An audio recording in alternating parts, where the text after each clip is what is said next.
محدث ابن جوزی رحمۃ اللہ علیہ ایک بزرگ کے بارے میں فرماتے ہیں، وہ کہتے ہیں کہ بعض لوگوں نے تو ان کا اپنا نام لکھا ہے اور بعض جگہ پہ ایک اور بزرگ کا ذکر ہے، اور بیان روایت حضرت محدث ابن جوزی فرماتے ہیں، وہ کہتے ہیں کہ میں گھر میں کوئی کام کرانا تھا، کام ہوتے ہیں نا چھوٹے موٹے گھر میں، تو فرماتے ہیں میں مزدور لینے گیا بغداد میں،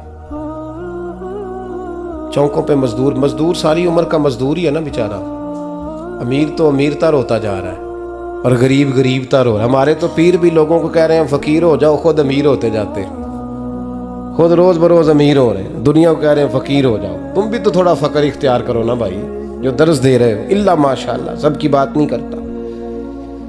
فرماتے ہیں کہ میں نا مزدور لینے گیا، بغداد کے چوک میں مزدور بیٹھے ہوتے تھے، میری ان مزدوروں میں سے ایک نوجوان بچے پہ نظر پڑی، بڑا کمزور سا وجود تھا لیکن چہرے پر عبادت کا نشان تھا، ماتھا بتاتا تھا کہ نماز کا بڑا خیال رکھتا ہے۔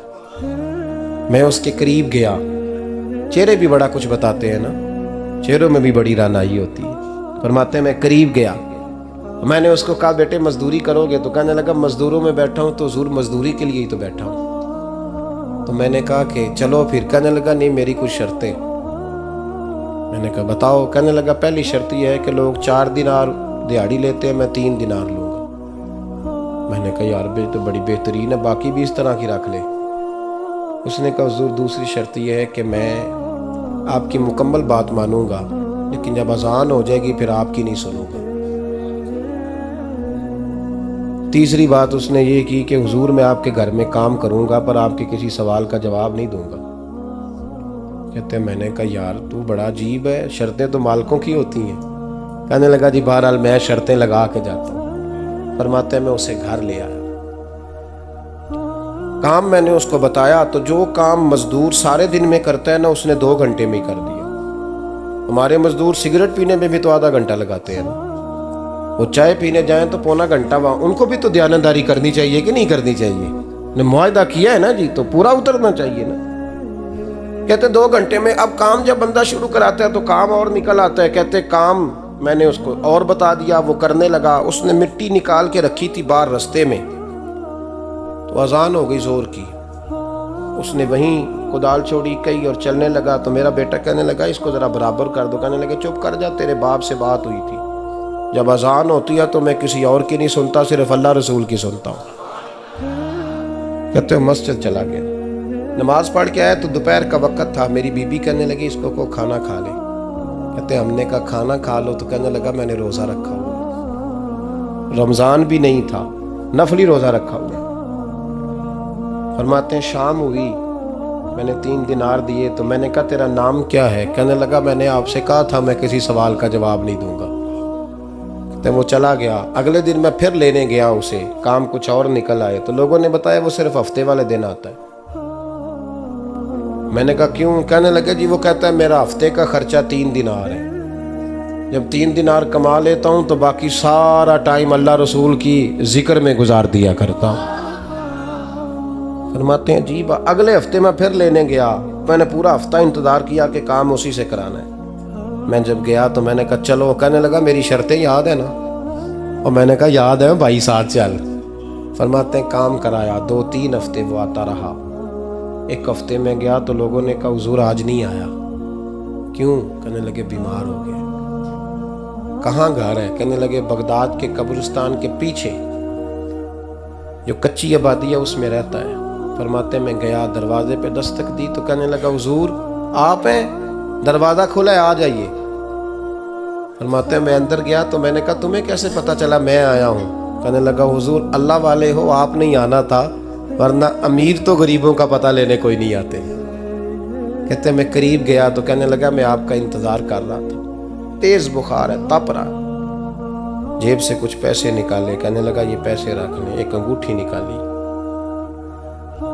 کہنے لگا حضور آج رات کو میرا انتقال ہو جائے گا، ان پیسوں کا کفن خرید کے صبح جنازہ پڑھ کے مجھے دفن کر دینا، اور جب دفن کرو تو یہ انگوٹھی لے کے عصر کے بعد ہارون رشید کے پاس جانا،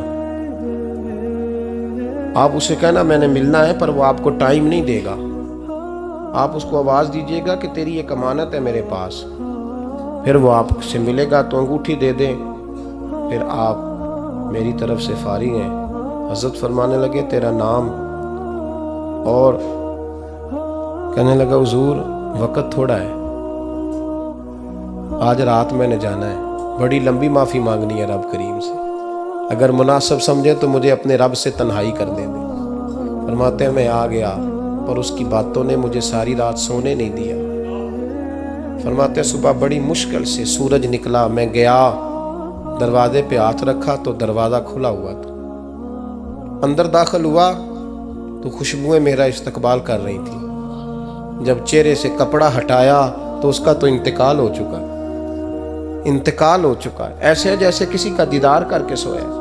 کہتے میں تو 2 آدمی لے گیا تھا جنازے پہ، پر پتہ نہیں دنیا کدھر سے آئی، کہاں سے اکھاں جدوں میٹیاں زمانہ مینوں روے گا، اپنا تے اپنا بیگانہ مینوں روے گا، اپنا تے اپنا۔ اور میاں صاحب نے کہا تھا بعد مرن دے مکھڑا میرا ہو جاوے جے تازہ، پھر سمجھ لینا محبوب میرے نے آن پڑیا جنازہ۔ اور کسی اردو کے شاعر نے کہا تھا میرے مرنے پہ ہر سو شور مچ جائے گا دیکھو گے، میرے مرنے پہ ہر سو شور مچ جائے گا دیکھو گے، کہنے الوداع سرکار خود تشریف لائیں گے۔ فرماتے ہیں میں تو 2 بندے لے گیا تھا پر پتہ نہیں مخلوق کہاں سے آئی۔ جنازہ پڑا، دفن کیا۔ ہارون رشید کے پاس میں عصر کے بعد گیا، میں نے بلانا چاہا پر بادشاہ تھا، میری طرف دیکھا ہی نہیں۔ میں نے اس کو کہا تیری ایک امانت میرے پاس ہے۔ فرماتے ہیں وہ مجھے کونے پہ لے گیا، کیا بات ہے، کمرے میں بلایا، میں نے انگوٹھی دی۔ ہارون رشید تو چیخے مارنے لگا، کہنے لگا انگوٹھی والا کہاں ہے؟ میں نے کہا وہ تو انتقال کر گیا۔ کہنے لگا مجھے قبر پہ لے چل۔ کہتے میں قبر پہ لایا تو وہ لیٹ گیا، تڑپ کے رونے لگا۔ میں نے کہا میرا کلیجہ پھٹ جائے گا، نہ اس نے کچھ بتایا نہ تو نے بتایا، یہ کون تھا؟ ہارون رشید کہنے لگا یہ میرا بیٹا تھا۔ میں نے کہا تیرا بیٹا اور مزدور؟ کہنے لگا حضور یہ حضرت داؤد تائی کے پاس بیٹھا کرتا تھا، ان کا مرید تھا، مجھے روز کہتا تھا ابا تو نے بڑی دنیا کٹھی کر لی ہے، مرتے وقت تجھ سے ٹانگیں سمیٹی نہیں جائیں گی، اتنا حساب نہیں تو دے سکے گا۔ میں اس کو سمجھا دیتا، اس کی اماں سمجھا دیتی، یہ روز ہمیں کہتا چھوڑ دو آ جاؤ اللہ رسول کی بارگاہ میں جھک جائیں، ہم سمجھ۔ ایک دن یہ چلا گیا، کہنے لگا پھر تمہارا رستہ اور ہے اور میرا رستہ اور ہے۔ یہ سونے کی انگوٹھی غلطی سے اس کے پاس رہ گئی، غلطی سے ہیرے کی انگوٹھی چلی گئی۔ کہنے لگا دیکھو میرے بیٹے نے آج وہ بھی واپس کر دی ہے۔ پھر تڑپ کے کہنے لگا ہارون رشید تھا تو یہ میرا بیٹا پر میرا مرشد نکلا۔ اپنے والدین کے ساتھ احسان والا نیکی والا رویہ اختیار کرو۔ اس آیہ مقدسہ پر بہت سارے لوگوں نے بہت کچھ کہا ہے، لیکن علامہ سید محمود آلوسی اندلسی رحمۃ اللہ علیہ نے فرمایا موبائل فون سائلنٹ کر دیں، اور یہ جو ویڈیو بناتے تھک جاتے ہیں دوست موبائل فون والے، یہ میرا خیال ہے ویڈیو والے بھائی سے ہی کوئی رابطہ کر لیں تو تھکاوٹ نہیں ہوگی، بنی بنائی مل جائے گی۔ تصویریں اتنا زیادہ ضروری نہیں جتنی ہم نے ضرورت بنا لی، بس ٹھیک ہے ضرورت کے تحت ٹھیک ہے، اتنا زیادہ اس پہ فوکس نہ کریں ورنہ اصل کام رہ جاتا ہے۔ ہم نے تو دل میں سجا رکھی ہے تصویر یار، بس ذرا گردن جھکائی دیکھ لی، اس لیے اتنا زیادہ اس کو ضروری نہ بنائیں، حد ہی ہو گئی ہے تصویروں والی۔ میں تو گزارش کرتا رہتا ہوں کہ اشتہار بھی بغیر فوٹو کے چھپے تو زیادہ اچھا لگتا ہے، اور میری یہ بھی رائے رہتی ہے کہ تھوڑا نام لکھا جائے، محمد اجمل قادری سے بھی لوگوں کو پتہ چل ہی جائے گا کون صاحب آ رہے ہیں۔ ہمارے اشتہار پہ کچھ ایسے القابات لکھے ہوتے ہیں جن کا عام آدمی کو ترجمہ بھی نہیں آتا ہوتا، تو ایسی چیزیں پرنٹ کرنے کی کیا ضرورت ہے؟ تھوڑے القابات کے ساتھ سادہ کام کریں، سادگی میں ہمیشہ حسن ہوتا ہے، اور جو سادگی ہوتی ہے وہ ملاوٹ سے پاک ہوتی ہے۔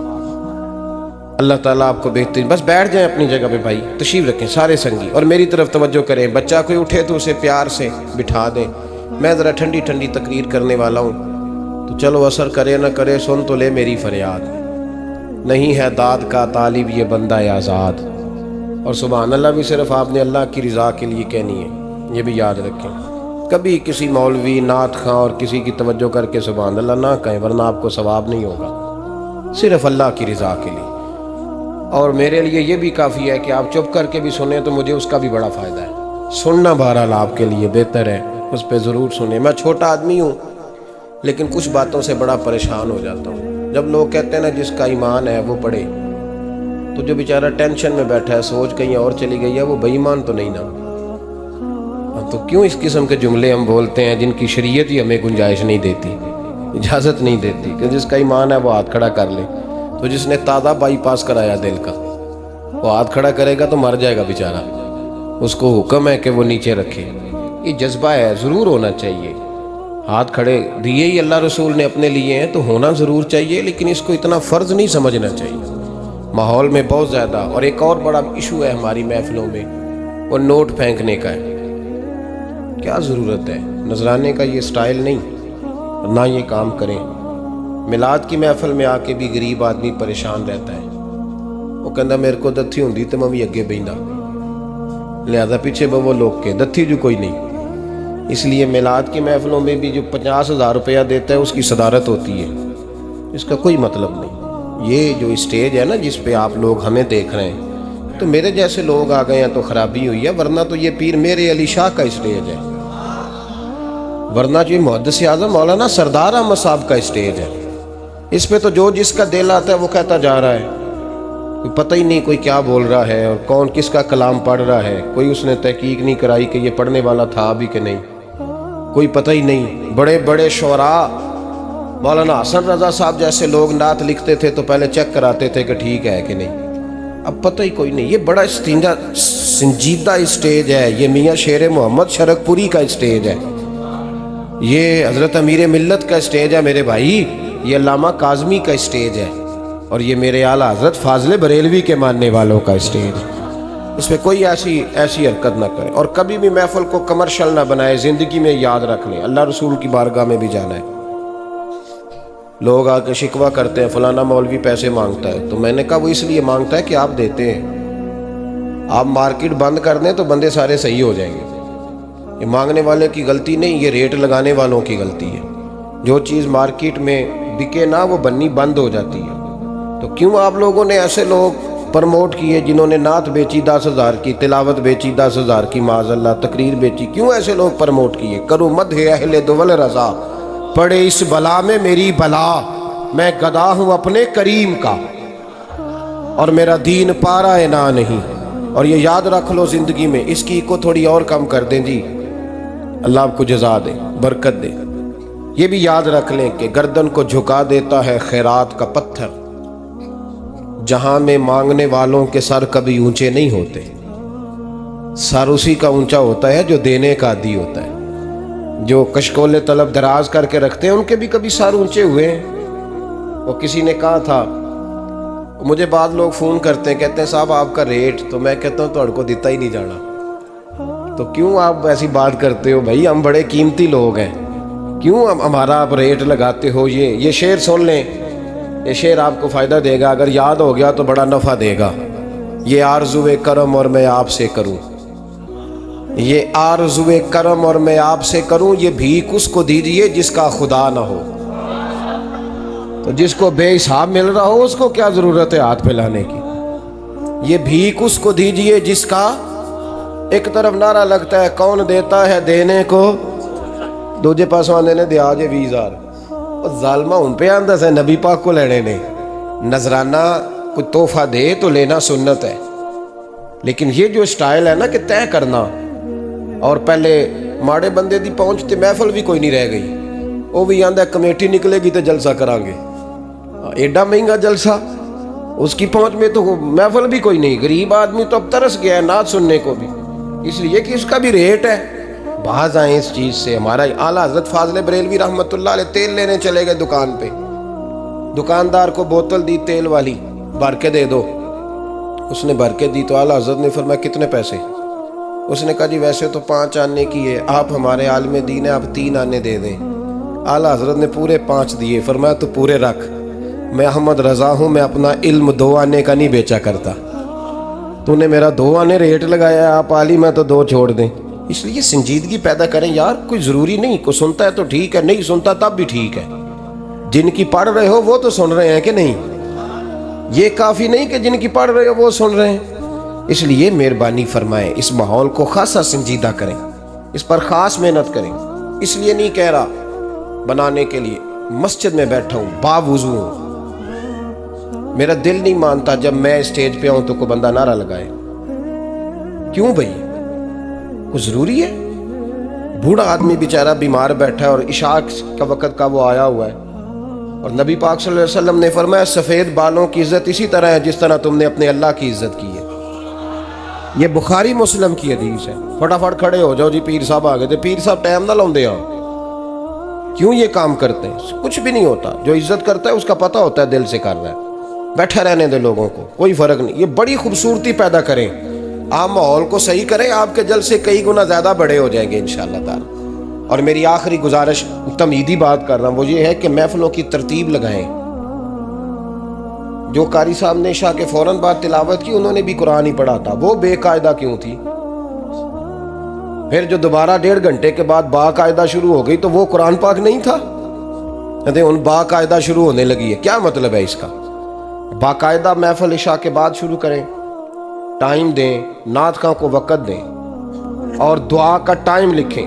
اب میرے پاس کبھی آئیں، ہزاروں کا جلسہ ہوتا ہے ہمارا، لیکن ہم 1.5 گھنٹے سے زیادہ محفل کرنا مناسب ہی نہیں سمجھتے، اس لیے کہ اگر فجر سویرے تنگ ہو جائے تو ساری رات جلسے کا مقصد کیا ہوا؟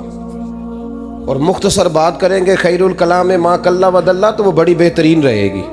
سنجیدگی لائیں تاکہ جس آدمی نے سویرے کام پہ جانا ہے وہ 10 کے آوے آ کہ میں چلا 8 بجے محفل شروع ہونی ہے تے لو 9:45 میں تھوڑے کول ہوواں گا انشاءاللہ، تاکہ باقی کا کام بھی کر لیں۔ یہ ماحول، یہ میں گزارشات کر رہا ہوں، اپیل کر رہا ہوں۔ چلے اللہ کرے میں بے عمل آدمی ہوں، میری زبان سے نکلی بات کسی پہ اثر کر جائے۔ یہ آپ سنجیدگی پیدا کر کے دیکھیں، انشاءاللہ یہ رش زیادہ ہو جائے گا آپ کے پاس، اور برکت ہوگی اس بات کی۔ وبالوالدین احسانا، والدین کے ساتھ احسان کرو۔ علامہ سید محمود آلوسی اندلسی رحمۃ اللہ علیہ، صاحب تفسیر روح المعانی، فرماتے ہیں، آپ فرماتے ہیں اللہ کریم نے کہا والدین کے ساتھ احسان کرو۔ اس کا ترجمہ کیا ہے؟ آپ فرماتے ہیں اس کا مطلب یہ ہے کہ جتنی کوئی بندہ نیکی کرے، اگر اس کے مطابق نیکی کر دی جائے تو وہ بدلہ ہوتی ہے، اور اگر تھوڑی بڑھا کے کی جائے تو وہ احسان ہوتی ہے۔ فرمایا رب کریم فرماتے ہیں اس طرح کرو، ذرا سوچ لو بچپن سے لے کر آخر تک، جہاں تک تم موجود ہو تمہارے ماں باپ نے تمہارے ساتھ کیا کیا ہے۔ اگر اس سے بڑھا کے کرو گے تو اس کا مطلب ہے تم نے احسان کیا ہے۔ ماں باپ جو ہوتے ہیں نا، ٹھنڈی چھاؤں، میٹھی زندگی۔ ماں ان پڑھ بھی ہو نا تو کم از کم یونیورسٹی ہوتی ہے، اور باپ اگر بالکل انگوٹھا چھاپ بھی ہو نا، کسی کالج میں، مدرسے میں، ادارے میں نہ پڑھا ہو، تو بیٹے کے حق میں جن چیزوں کی ضرورت ہوتی ہے وہ ساری اللہ باپ کو عطا کر کے بھیجتا ہے۔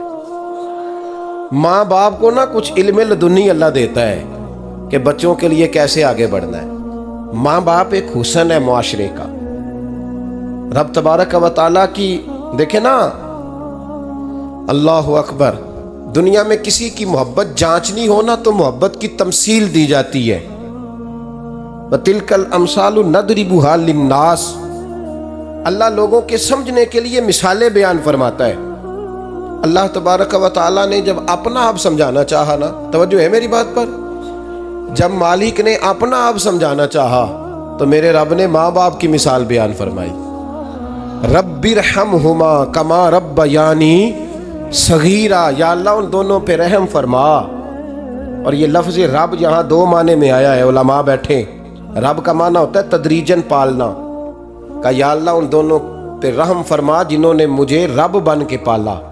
یعنی مطلب کیا؟ یہاں ربوبیت کا معنی پالنے کے معنی میں، تدریجن پالنا۔ میرے نبی پاک صلی اللہ علیہ وسلم نے فرمایا اللہ تم سے 70 ماؤں سے زیادہ محبت فرماتا ہے۔ یہ امام سیوطی نے در منصور میں روایت لکھی ہے۔ اچھا بھائی، اللہ نے بھی مثال ماں کی بیان فرمائی، فرمایا گھر جا کے اپنی اماں کو دیکھ لو، اماں تم سے کتنا پیار کرتی ہے، بس اس پیار کو تولنا شروع کر تو 70 ماؤں سے بھی زیادہ رب تم سے محبت فرمانے والا ہے۔ ماں کے سینے میں نا، دیکھیں نا، ایک